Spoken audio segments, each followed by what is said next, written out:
कि आज मैंने कोई जिंदगी में नेक काम किया था और यार नमाजों का ही अजर है जो अल्लाह ने मुझे दोबारा तौफीक दी है इनसे मिलने के लिए।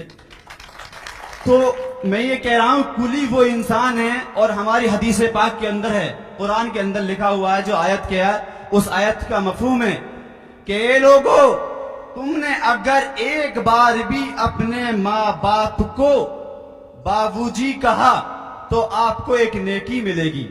24 घंटे के अंदर आपने मोहब्बत की निगाह से अपने माँ बाप को देखा तो वो उसके लिए आपको नेकी मिलेगी। मेरे मोहतरम बुजुर्ग दोस्तों, यही इंसान जब अपने घर पर जाता है अपने माँ और बाप से बाबूजी कहता है, एक बार एक महीने में बार यह करके आ गया, लेकिन जब ये स्टेशन पे आता है और जब पैसेंजर आता है तो पैसेंजर से ये दिन में 1000 बार बाबूजी कहता है। इससे बड़ा और क्या रिश्ता होगा एक कुली और एक पैसेंजर के बीच। कुली वो है जिसको अगर कोई लाचार है तो उसको गाड़ी तक भी पहुंचाता, सीट पे भी पहुंचाता है, और बाबूजी बाबूजी कहता है, उसका थूक भी सूख जाता है।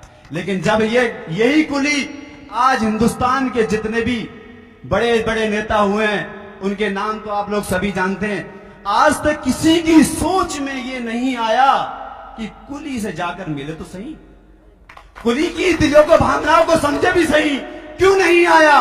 क्योंकि उनकी दिलों में, उनकी धड़कनों में सिर्फ बसती है तो उनकी धड़कों में कुर्सियां बसती है, सियासत बसती है। और ये जो खड़े मेरे सामने, इनके दिल के अंदर गरीब लोगों के लिए इनका दिल धड़कता है। और यही हिंदुस्तान सारी चीजें जानता है, पहचानता है। आज मैं कुलियों से भी नहीं बल्कि पूरे हिंदुस्तान से कहना चाहता हूं कि पहचानो उस इंसान को, पहचानो उस इंसान के दिल को जो अल्लाह ने तुम्हारे देश, तुम्हारे जहनों में उसको भर दिया है और तुम्हारे सामने है। लेकिन ऐसी अंधेपन में भी मत जाओ मेरे दोस्तों, जहां तुम्हें कोई सच्चाई नहीं दिखाई दे, लेकिन सच्चाई सबको दिखाई दे रही है। और उस सच्चाई के सहारे चलो, क्योंकि जिंदगी में नाव जो चलती है वो कागज की नहीं चलती, उस पर कागज का सफर भी नहीं होता है। सफर तो मेरे मोहतरम दोस्तों उसी